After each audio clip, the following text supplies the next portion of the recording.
요한복음 6장 24절에서 29절까지의 말씀입니다. 요한복음 6장 24절 말씀부터 봉독합니다. 우리가 거기에 예수도 안 계시고 제자들도 없음을 보고 곧 배들을 타고 예수를 찾으러 가버나움으로 가서 바다 건너편에서 만나 라삐어 언제 여기 오셨나이까 하니 예수께서 대답하여 이르시되 내가 진실로 진실로 너희에게 이르노니 너희가 나를 찾는 것은 표적을 본 까닭이 아니요 떡을 먹고 배부른 까닭이로다. 썩을 양식을 위하여 일하지 말고 영생하도록 하는 양식을 위하여 하라.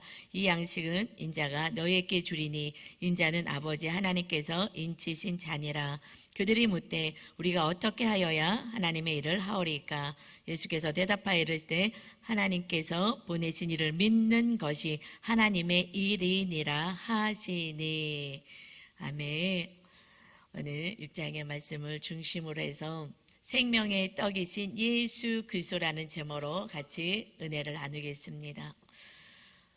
이 땅에 생명을 주러 오신 예수 그리스도, 떡으로 우리 안에 임하셔서 우리에게 생명을 주러 오신 예수님을 오늘 정말 다시 모셔드리고 이제 말씀으로 살아가는 하늘의 만나를 지금도 우리가 누릴 수 있는 은혜가 있으시기를 바랍니다.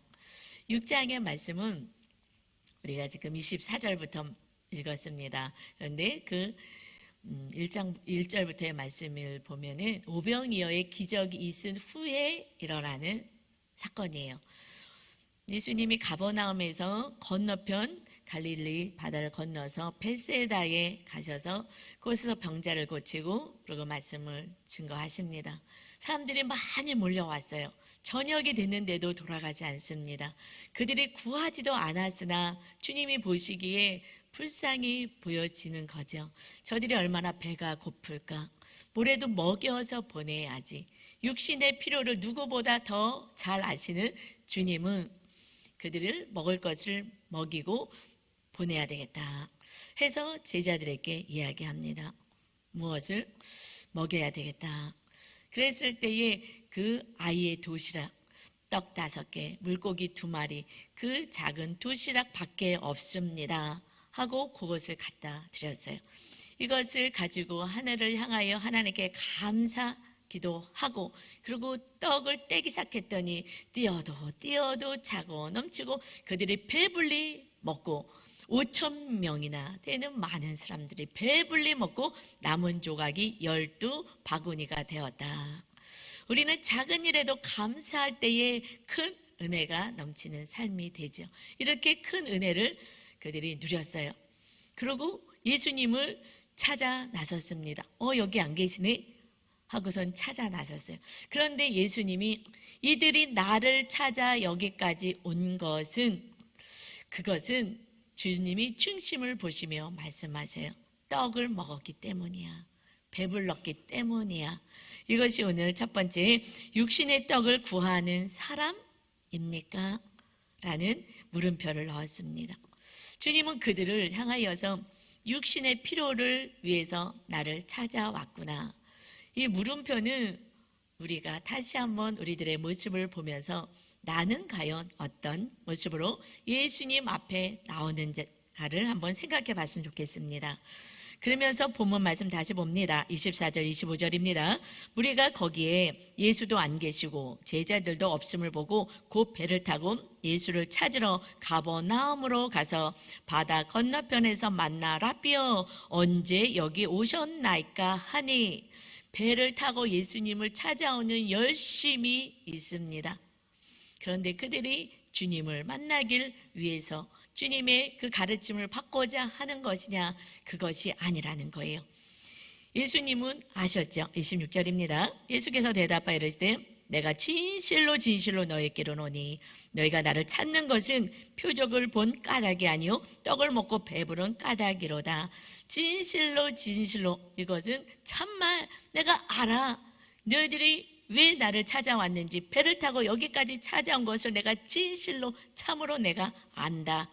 나를 찾은 것은 표적을 보았기 때문이 아니야.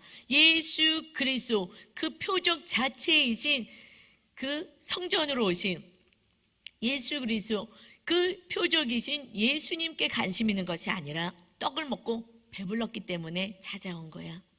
기도에 응답해달라고, 문제가 있다고, 이거 해결해달라고, 나 지금 먹고 살기 힘들다고, 그래서 주님 앞에 나온다는 거예요. 주님은 구하지도 않아도 오병이어의 기적으로 충분히 먹이고 입히십니다. 그런데 그것이 계속해서 예수님 앞에 나오는 것이 굳이 이 땅에서 필요한 것 때문에만 나온다면 주님은 슬픈 것이죠. 그러면서 주님이 말씀하셔요. 이 육신의 이 배, 결핍 때문에 나오느냐. 27절입니다. 썩을 양식을 위하여 일하지 말고 영생하도록 있는 양식을 위하여 하라. 이 양식은 인자가 너희에게 주리니 인자는 아버지 하나님께서 인치신 자니라. 이제 썩을 양식을 위해서만 일하지 말아라. 그냥 먹고 그리고 이 땅에서 죽고 없어질 그 삶, 그것만을 위해서 일하지 말라는 말씀이에요. 이제 영생하도록 있는 양식을 위해서 일을 하는 거야. 이거는 내가 줄 거야. 이 양식은, 이 생명의 양식은 내가 줄 건데, 이것은 나는, 예수님은 하나님이 인치신 자다. 하나님이 보내신 거야. 하늘에서 내려온 것이다.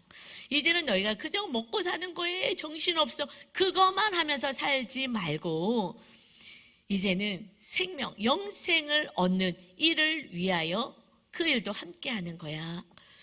그랬을 때에 28절에 그들이 묻습니다. 묻되 우리가 어떻게 하여야 하나님의 일을 합니까? 그럼 어떻게 하면 영생하는 일을 해야 하는 것입니까? 예수님 29절에 예수께서 대답하여 이르시되 하나님께서 보내신 일을 믿는 것이 하나님의 일이니라 하시니, 이제 영생을 얻으려면 예수 그리스도 하나님이 보내신 예수님을 믿게 되면 영원한 생명을 얻게 되는 것이다. 여러분, 우리는 예수님 이제 다 믿는데 라고 이야기하죠. 그러나 어려움이 있을 때 과연 우리들의 모습이 어떻습니까? 하나님이 계시나? 내 기도 응답하시나? 계신 거야? 안 계신 거야? 믿는 믿음이 어느새 사라져 버리는 거예요. 그럼 어떻게 해요? 이제 일만 열심히 하고 살지 말고 다시 영원한 생명을 얻을 수 있는 주님 앞에 나와야 된다는 것입니다. 다시 믿음을 세워야지, 믿음을. 그래서 예수 그리스도가 하나님이시고 창조주인 것을 믿는 그 일을 함께 하는 거야. 시간 없다고 일만 열심히 하지 말고 영원한 생명을 얻을 수 있도록 예배하고 찬양하고 말씀 묵상하고 기도하고 하나님의 뜻을 이루고 살 때 너희들의 믿음이 커지는 거야. 이 일도 같이 해야 하는 것이다 하고 말씀하세요. 그랬더니 이들이 이렇게 얘기합니다. 주님의 말씀에는 별로 관심이 없어요. 자꾸 표정만 보여달라고 또 얘기를 하는 거예요. 30절이요. 그들이 묻되 그러면 우리가 보고 당신을 믿도록 행하시는 표적이 무엇이나이까? 하시는 일이 무엇이나이까? 표적 보여주세요. 나를 믿으면 돼. 그랬더니 그러면 당신을 믿을 수 있게 표적 보여주세요. 우리는 때때로 하나님 응답해 주시면 내가 뭘 하고요, 응답해 주시면 어떻게 하고요, 먼저 뭘 해주세요. 자꾸 표적만을 구하는 거예요. 그 전능하신 하나님을 믿는다고 하면서도 말이죠. 그러면서 과거 얘기를 얘기해요. 누구는 이렇게 응답하셨으니까 우리도 해주세요 하듯이 과거에 광야에 있을 때 만나 주셨습니다. 31절에 기록된 바 하늘에서 그들에게 떡을 주어 먹게 하였다 함과 같이 우리 조상들은 광야에서 만나를 먹었나이다. 표적 보여주세요. 하나님이신 것을, 그 아들 이 땅에 메시아로 온 것을 표적 보여주세요. 모세는 표적을 보여줬습니다. 하늘에서 만나가 내려서 40년 동안 그들은 만나를 먹었어요. 배부르게 살았어요. 그러면 영생을 주시는 이 만나와 같은 거, 그거 우리에게 보여주세요 라고 이야기합니다. 그때 예수님이 32절에 말씀하세요.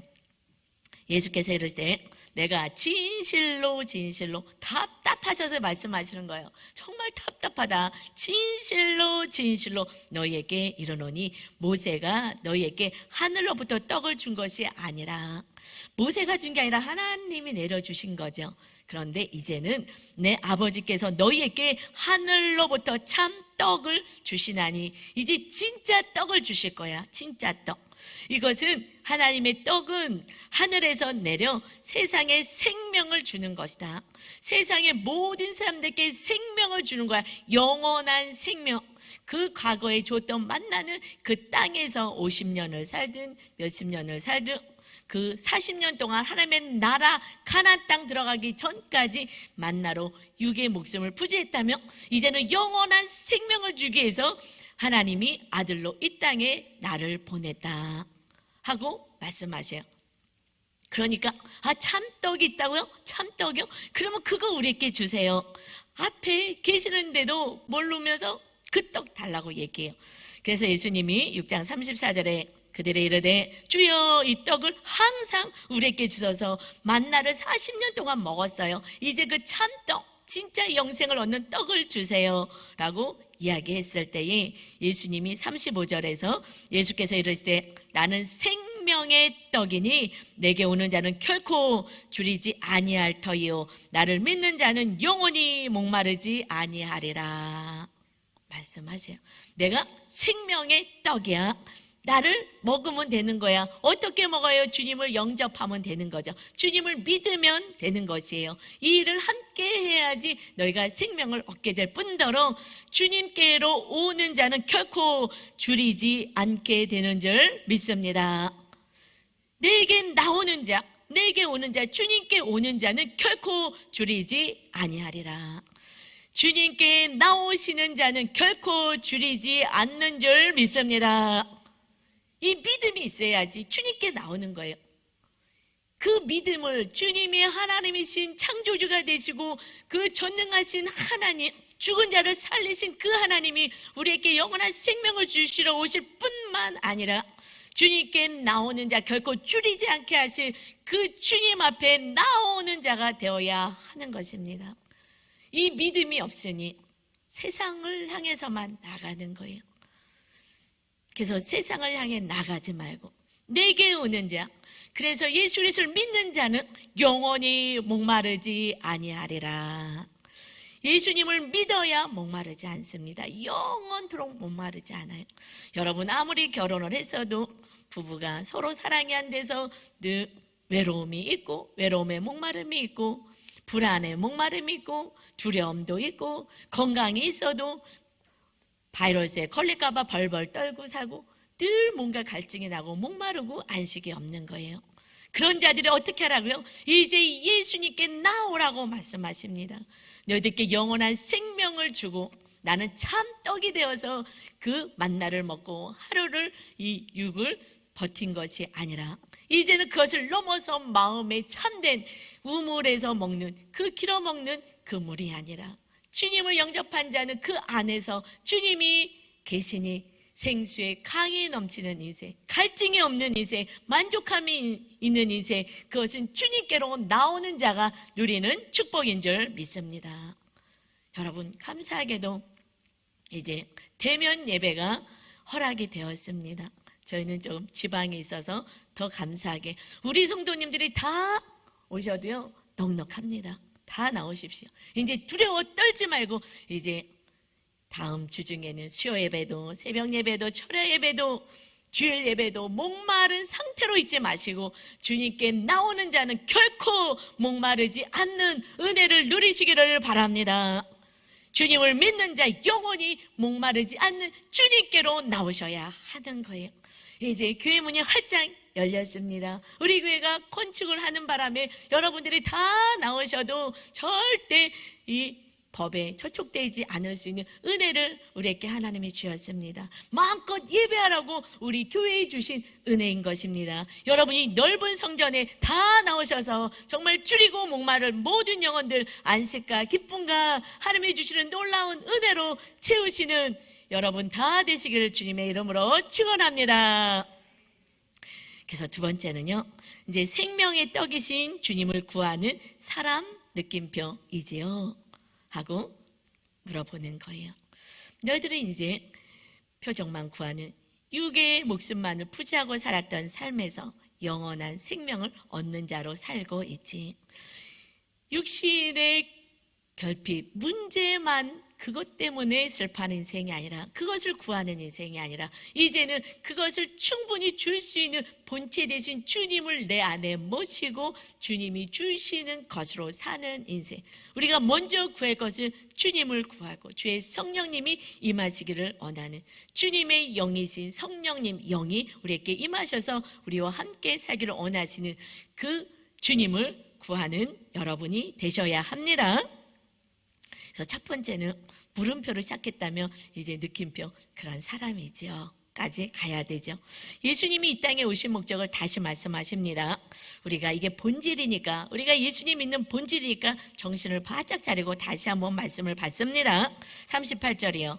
내가 하늘에서 내려온 것은 내 뜻을 행하려 함이 아니요 나를 보내신 이의 뜻을 행하려 함이라.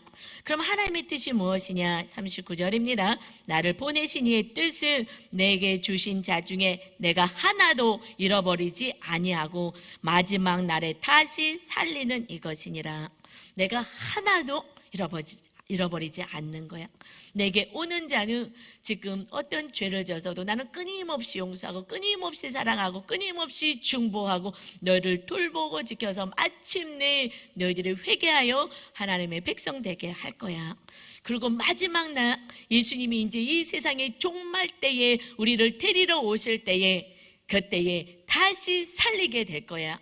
이 죽은 이 몸이 다시 일어나서 변화된 모습, 주님의 모습으로 가장 아름다웠던 모습으로 변화되어서 주님을 사랑하고 영원한 생명을 얻은 자는 영원히 하늘나라에 하나님 아버지의 집에서 살게 되는 것입니다. 그래서 내가 온 거야. 이 땅에 그저 100년 살 동안에 필요한 거, 또 먹을 거, 이것 때문에 온 게 아니야. 이거는 당연한 거 아니겠니? 주는 것은. 그 광야에 40년 동안 구하지도 않아도 매일같이 만나가 내렸잖아. 하시면서 40절에요. 내 아버지의 뜻은 아들을 보고 믿는 자마다 영생을 얻는 이것이니 마지막 날에 내가 이를 다시 살리리라 하시니라. 하나님의 아버지의 뜻은 아들을 보고, 예수를 보고 예수님을 믿고 내 죄값을 주님이 다 치르신 십자가 형틀에서 다 죄사함 받은 그 자녀가 되어서 다시 마지막 날 다시 부활의 영광을 얻게 되는 이 일을, 그래서 십자가를 내가 지러 왔어. 너희들을 용서하러 죄짐을 다 내가 짊어지러 왔다. 그래서 나를 믿기만 하면 돼. 이것이 하나님의 일이야. 그런데 안 믿어지니까 예배를 자꾸 나와야 되는 거예요. 말씀을 봐야 되는 거예요. 지금 사역자들한테는 1년 10독 이것은 반드시 금년에 해야 된다. 작년에 하기로 열심히 했는데 놓치어지지 않아요. 그래서 지금 자꾸 체크해요. 체크하고, 사실 이런 얘기는 안 했는데 그 1독 요번에 하면 뭐 제가 물질은 없으니까 선물을 줄 거예요. 그래서 자꾸 독려하는 거죠.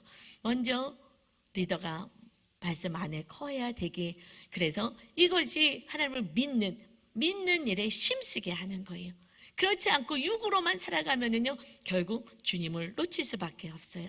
말씀을 모른다면 주님을 알 수가 없습니다. 주님을 믿는 일에 힘을 쓰는 거야. 이렇게 말씀해서 이것이 우리가 예수님 믿는 본질인 것입니다. 영생을 주러 오셨어요. 맞나요? 지금도 하늘에서 계속 내릴 수 있어요. 그들이 광야 같은 인생에서 하늘에서 매일같이 만나가 내렸잖아요. 그들은 그것을 먹었어요. 고기도 먹고 싶어요. 메추라기도 보내주어서 그거 먹었어요. 지금도 충분히 그렇게 하실 하나님이세요. 그러나 그것을 넘어서 영원한 생명을 주시기 위해서 창조주 하나님의 독생자 아들을 보내주신 줄 믿습니다. 이것이 핵심이죠. 여러분, 이 말씀 어렵습니까? 다 이해가 되셔요? 믿어지십니까? 그런데 이들은 안 믿어지는 거예요. 그러면서 60절에 제자 중 여럿이 듣고 말하되 이 말씀은 어렵도다. 누가 들을 수 있느냐 한데, 그런데 여기 계신 분은 모르겠으나 이 말씀을 영상으로 들으시는 분 가운데 말씀이 어렵다 하시는 분도 있을 거예요. 말씀이 어려운데 무슨 말인지 모르겠는데 왜 마음에 주님의 관심이 없고 말씀에 전혀 관심이 없고 말씀을 한번 열어본 적도 없고 그러면 도무지 모르는 거예요. 그러니 나는 지금 문제가 있어서 교회 나왔는데 그 얘기는 안 하고 왜 딴 얘기만 자꾸 하는 거야. 그들이 지금 배를 타고 넘어와서 지금 배 부름에 그 은혜를 받고자 하는데 지금 무슨 영원한 참떡이니 생명이니 이게 뭔 소리 하는 거야. 사실 듣고 싶지가 않은 거예요. 그들이 원하는 건 다른 데 있게 말씀은 아유 어렵다. 영적인 말씀하면 어렵다 그래요. 천국 얘기하면 별로 좋아하지 않아요. 죄를 회개하라 그러면 별로 좋아하지 않아요. 영원한 생명의 말씀을 전하면 별로 좋아하지 않아요. 그냥 귀에 달콤한 재미있는 말씀 전하면 재미있다고 좋다고 해요. 이것은 영생이 없는 말씀인 거예요. 여러분, 주님은 영생을 주러 이 땅에 오셨습니다. 이 말씀이 받아들여져야 하는 거예요. 이 말씀이 받아들여지지 않고 다른 것에만 관심이 있는 자들은 66절이요. 그때부터 그의 제자예요. 제자 중에서 많은 사람이 떠나가고 다시 그와 함께 다니지 아니하더라. 주님을 만나는 주님에 관심이 없고 하나님의 말씀에 관심이 없으면 이거 말씀 어려워. 뭐 이게 자꾸 말씀을 하는 거야. 그냥 필요한 걸 좀 달래니까 결국 하나님을 떠나는 자가 되고 맙니다. 이제 우리가 다시 본질로 돌아가서 당장 응답하지 않는다 하더라도 그 주님을 모시고 주님과 함께 주님의 때에 맞춰 주실 은혜를 사모하면서 믿음이 장성한 믿음으로 성장될 수 있는 하나님의 사람 구원받은 천국의 백성들이 다 되시기를 주님의 이름으로 축원합니다. 만나가 아니라 생명을 주러 오셨어요. 주님 자체를 주러 오셨어요. 하나님이 우리에게 다 내어주셨어요. 여러분, 우리는 기가 막힌 은혜를 받은 자입니다. 근데 그것을 모르기 때문에 작은 것에 염려하는 거예요. 그리고 걱정하는 거예요. 구하지 않은 만나가 하늘에서 날마다 내려서 사는 그런 인생이었는데 말입니다. 예수님이 이제 말씀하신 세 번째는요, 이제는 생명의 떡으로 사는 사람이 되어야 합니다. 마침표를 딱 찍었어요. 이제 우리가 주님 영접하고 주님의 말씀을 사모하는 자로 말씀이 어려워하고 말씀을 내치고 주님을 내치는 인생이 아니라 이제 말씀까지 따라가는 삶, 마침표를 찍어야 합니다. 여러분이 계속 묵상과 여러분의 삶을 체크 순간순간 하면서 내가 지금 물음표를 갖고 있나? 주님에 대해서 가물가물 물음표가 있느냐? 아니야. 그래도 저는 예수님은 확실히 믿습니다. 아무리 어려워도 예수님은 믿습니다. 느낌표로 살아가는지 아니면 당연히 말씀을 지키고 살아야죠. 이게 생명인데요. 하고 말씀을 따라 사는 삶인지 우리는 마침내 마침표가 찍혀져서 주의 말씀을 따라 사는 데까지 가야 합니다. 그래서 요한복음 6장 27절에 이제 예수님이 그 제자들 떠나가잖아요. 말씀 어려워. 말씀을 듣기 싫어하는 거예요. 떠나갔습니다.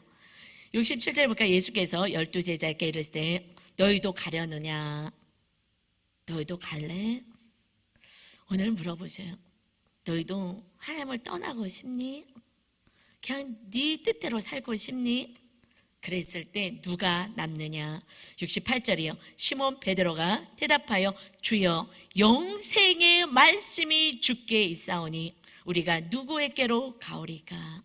영생의 말씀이 주께 있는데 누가 누구에게 가겠습니까? 영생의 말씀을 붙잡고 살아가는 사람은 주님 옆에 있는 거예요. 이 말씀과 상관없이 살아가는 사람들은 내 뜻대로 그냥 살아가는 사람은 결국 마침내는 주님을 떠나게 됩니다. 말씀을 붙잡고 있기에 이 베드로와 제자들은 떠나지 않았어요. 말씀을 붙잡고 살기 시작하면 그 예수가 2000여 년에 이 땅에 오신 목수의 아들로 온 것 같이 보인 그 예수가 하나님이시며 창조주가 되시며 우리의 구원자가 되시고 천국이 있음이 반드시 믿어지는 것입니다. 그래서 69절에 이어서 우리가 주는 하나님의 거룩하신 자이신 줄 믿고 알았사옵나이다. 말씀을 붙잡고 살아가는 사람이 하나님을 경험하는 거예요. 그 전에 하나님이 경험되지 않아요. 저는 모태신앙이었잖아요. 이제 60을 바라보면서 갑니다. 그런데 제가 언제부터 하나님이 살아계심이 정확히 믿어졌냐? 말씀 따라 살기 시작하면서부터 하나님이 예수가 그리스도이시며 살아계신 하나님의 아들이십니다. 구원자가 되시고 그 주님이 나와 함께 하십니다 하는 그 은혜가 그때부터 누려지더라고요. 수없이 얘기하지만 제일 사랑해야 될 남편이 제일 저는 미웠어요. 제일 의지하고 한 사람을 보고 22살에 결혼을 했는데 정말 너무나 제가 생각한 인생이 아닌 거예요. 그러니 그 미움이 더 커지더라고요. 그랬는데 지금은 다시 말씀 안에 거하니, 말씀이 서로 사랑이잖아요. 우리에게 한 계명만 주겠다, 서로 사랑해라. 그러니 그 남편이 이제 남편을 의지하지 않고 남편을 바라지 않아요. 남편이 줄 물질 이런 거 기대하지 않습니다. 이제 하나님이 아버지가 되시기에 하나님을 바라보고 하나님께 나오니 하나님이 공급하시고 하나님이 주시는 사랑으로 사랑할 수 있는 축복의 통로가 되니 그때부터 말씀이 제 안에서 살아 역사하기 시작하며 가장 사랑하는 1순위는 남편으로 등극된 줄 믿습니다. 거기까지 우리가 가야 돼요. 그러면 하나님이 살아계심이 경험돼요. 왜요? 저는 절대 사랑할 수 없는 사람이거든요. 저는 누군가를 절대 사랑할 수 있는 그런 사람이 아니에요.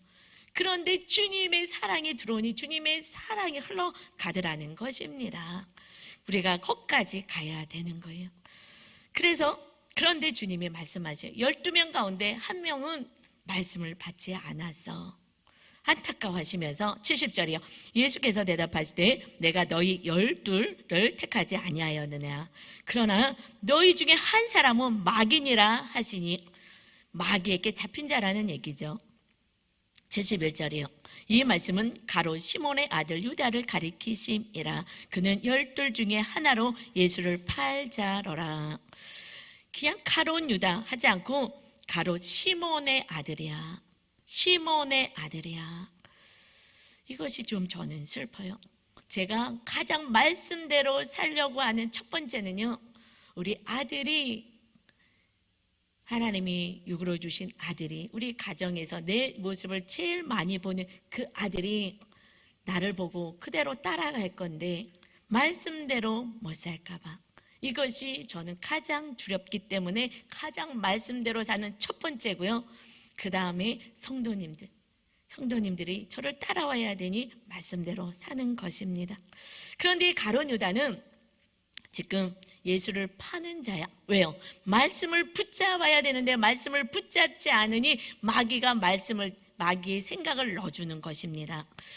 이것이 요한복음 13장 2절에 말씀하시죠. 마귀가 벌써 시몬의 아들이야 가룟 유다의 마음에 예수를 팔려는 생각을 넣었다.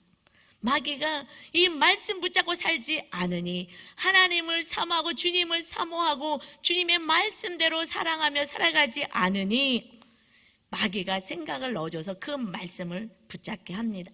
그런데 마귀가 어떻게 말씀을 넣어주냐? 우리는 마귀에게 문을 여는 거예요. 말씀대로 안 사는 자들은.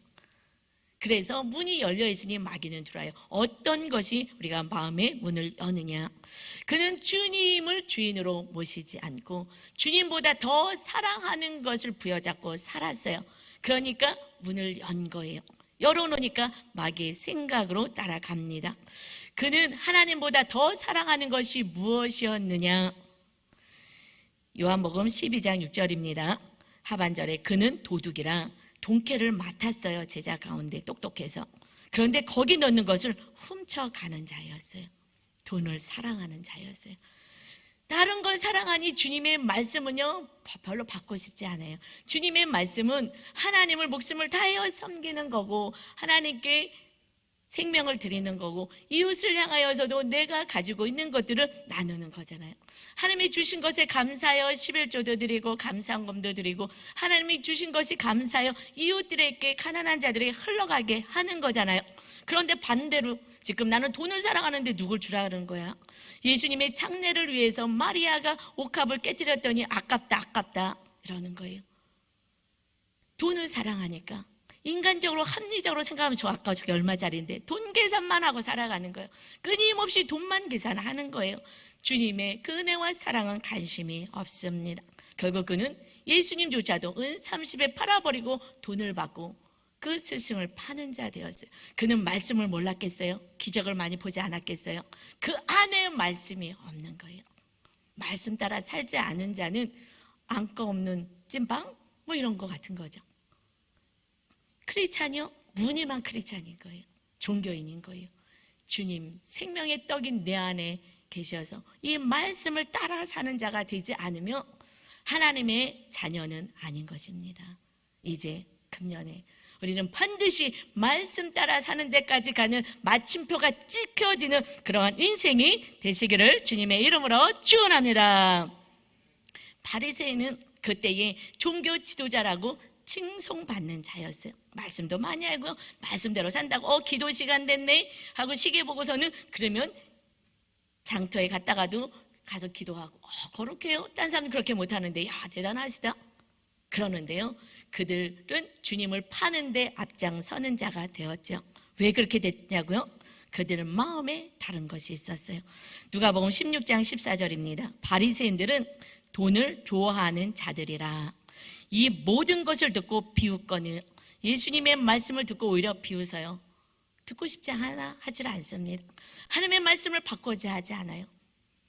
그리고 왜 그래요? 나는 하나님보다 다른 거 사랑하는 것이 있기에 더 이상 말씀을 사모하지 않고 듣고 싶지도 않고 말씀대로 살고 싶지도 않은 거예요. 그래서 우리가 지금 양육하죠. 사실은 이제 처음에는 저희가 10팩이 양육을 했어요. 그런데 제가 6개월짜리 양육으로 다시 만들었어요. 창세부터 계시록까지 하나님의 말씀이 무엇인지 아는, 그리고 그거의 핵심은 성경 공부가 아니라 내 안에 우상을 빼는 작업이 6개월을 걸리는 거예요. 사실 저는 더 오래 걸리면서 가죠. 그러면서 2년으로 창세부터 계시록까지 말씀으로 여러분을 다 조명시킬 거예요. 말씀 머리에 넣어주지 않고 이 말씀이 내 마음 안에 무슨 우상이 있는지 이 우상을 빼내지 않는다면 그러면 결국 여러분은 우상을 쫓아 사는 거예요. 그리고 하나님을 믿는 일에 힘쓰지 않습니다. 결국 그래서 이 가롯 시몬의 아들 그 유다는 주님의 제자여 특별히 부름받은 그 은혜를 누리고 그 주옥 같은 말씀을 다 들었으나 듣는 것에서 끝나고 결국 스스로 자기의 목숨을 끊어버리는 비극을 맞습니다. 영원한 생명을 주러 오셨는데 육신의 목숨도 제대로 살지 못하고 끊어버리는 가장 교만한 악한 자예요. 이 생명, 하나님이 주신 생명을 스스로 끊는 것은 지옥 불에 떨어지는 것입니다. 하나님의 생명을 살리라는데 그 생명을 죽이는 자가 오히려 된다는 것은 이것은 큰 죄악인 것입니다. 자살하는 순간 지옥 불에 떨어지는 멸망의 벌을 받습니다. 여러분, 우리는 이제 말씀 따라 살아가는 온전한 하나님의 자녀들이 다 되셔야 될 줄 믿습니다. 지금 장안에 난리가 났죠. 입양한 그 아이가 죽음을 당한 그 일 때문에 지금 큰 소동이 일어나고 이런 일이 어떻게 일어날 수 있을까? 더 기가 막힌 것은 그 남편도 아내도 목사님이 다 목사님 아들 딸이라는 거잖아요. 이것이 경악스러운 거예요. 그것을 듣고 정말 숨이 안 쉬어지더라고요. 그런데 저는 한편으로는 이런 생각이 들어요. 돌 있는 자가 주님이 그 가늠한 여인을 데려왔을 때 죄 없는 자가 돌을 던져라 했어요. 다 그는 도망갔습니다. 저는 지금 목사님 딸 아들이 그런 악을 행했다면 성도님들의 가정은 더 어렵지 않을까. 너희들의 자녀의 모습으로 봐라 하시는 것이라고 저는 받아들였어요. 너희가 지금 말씀대로 살아가냐. 자녀가 말씀대로 말씀의 계명 하나밖에 안 주셨잖아요. 서로 사랑해라 예수님이. 그 사랑을 가정 안에서 온전히 행했느냐. 그러면 그것을 받아서 그대로 행해야 되는 것인데 너희들의 자녀의 모습은 과연 어떠냐? 하나님이 우리들에게 지금 물음표를 던지신다고 저는 생각합니다. 그 사건을 보면서 저는 겸허해졌어요. 그리고 더 회개가 되었습니다. 그리고 저는 또 하나님께 감사를 드렸어요. 하나님 감사합니다. 이것을 이렇게 다 드러나지 않게 하실 수도 있지 않겠어요? 그런데 정말 다 드러나게 하셨어요. 별거 다 드러나게 하셨죠. 자세히 저는 내용은 보지 않았어요. 다 지금 뭐 다 드러났을 거예요. 더 이상 어떻게 할 수 없는 그 사건들, 다 숨어서 했던 모든 것들 다 드러났을 거예요. 왜 그렇게 하셨을까요? 주님 앞에 온 자는 하나도 잃어버리지 않게 하는 것이 내 일이다. 여러분, 그 여인은 이제 책값을 받아서 그래서 감옥에 가서 후회하는 자가 아니라 회개하는 자로 하나님이 다시 한번 기회를 준 줄 믿습니다. 저는 그 마음이 왔어요. 하나님 그래도 사랑하시는군요. 왜냐하면 저는 소년원 사역을 했어요. 그곳에 가면 아이들이요 정말 다 전도사님들 같아. 믿음이 그렇게 좋을 수가 없어. 그곳에 뭐 갇혀 있으니까요. 이 여인은 이 세상 가운데선 다 감출 수 있어요. 그리고 다 아이를 묻고, 그리고 아무렇지도 않은 척, 그리고 교회 가서 할렐루야 하며 봉사하며 11조하며 헌금하며 믿음 좋은 척 할 수 있습니다. 그리고 지옥에 가면 어떡하겠어요? 사람은 속일 수 있으나 그 안에 주님의 계명이 사랑이었고 하나님의 나라가 사랑의 나라인데 말씀이 없는다며 결국 마귀는 그에게 악을 행하게 만드는 거예요. 그래서 가룟 유다처럼 악을 행하게 합니다. 그런데 가룟 유다는 후회하며 자기의 목숨을 끊었죠. 그래서 그곳에서 하나님께서 회개할 수 있는 이 기회를 주시는구나.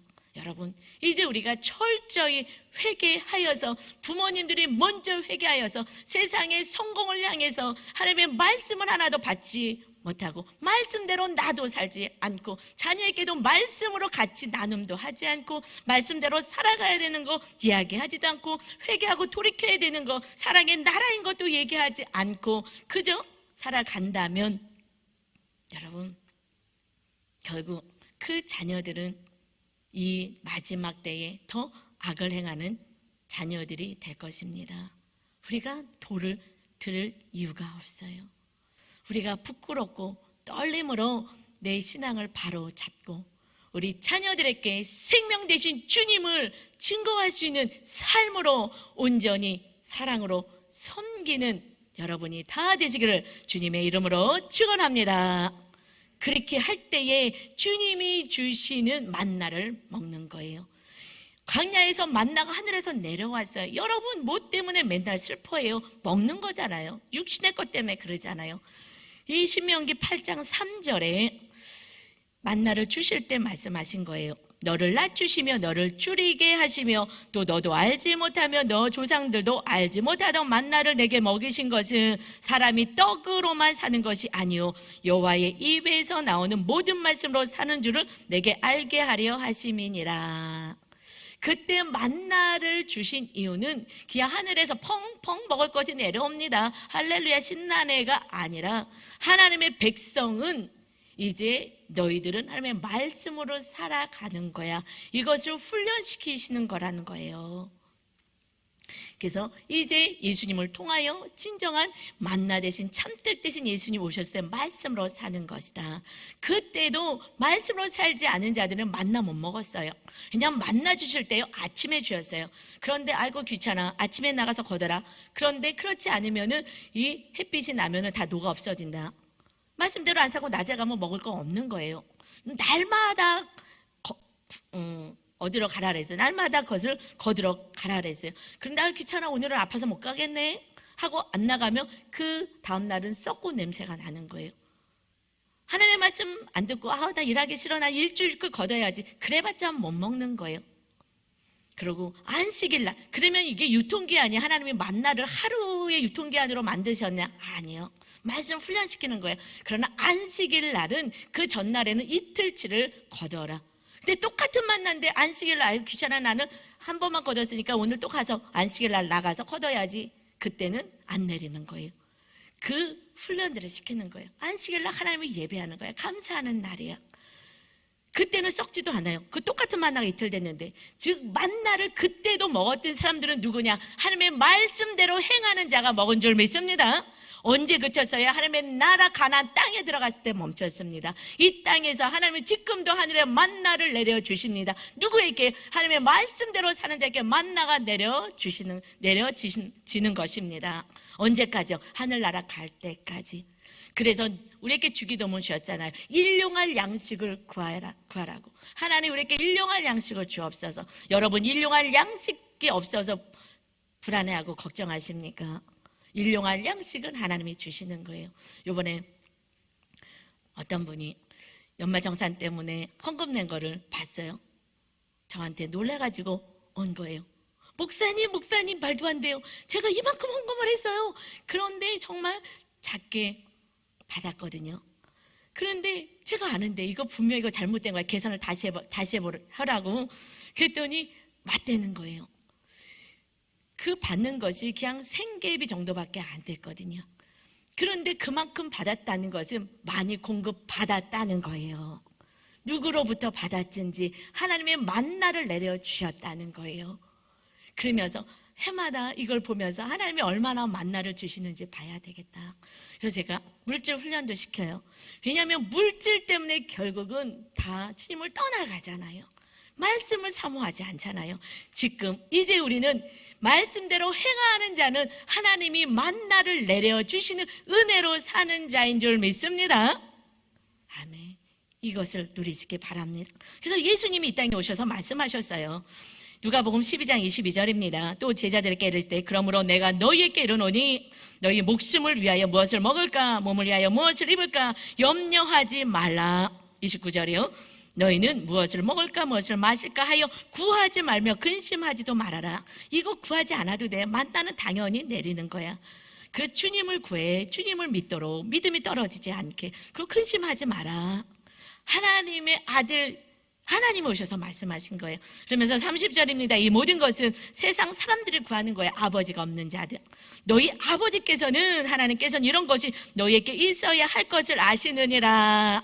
아멘. 하나님이 아버지이십니까?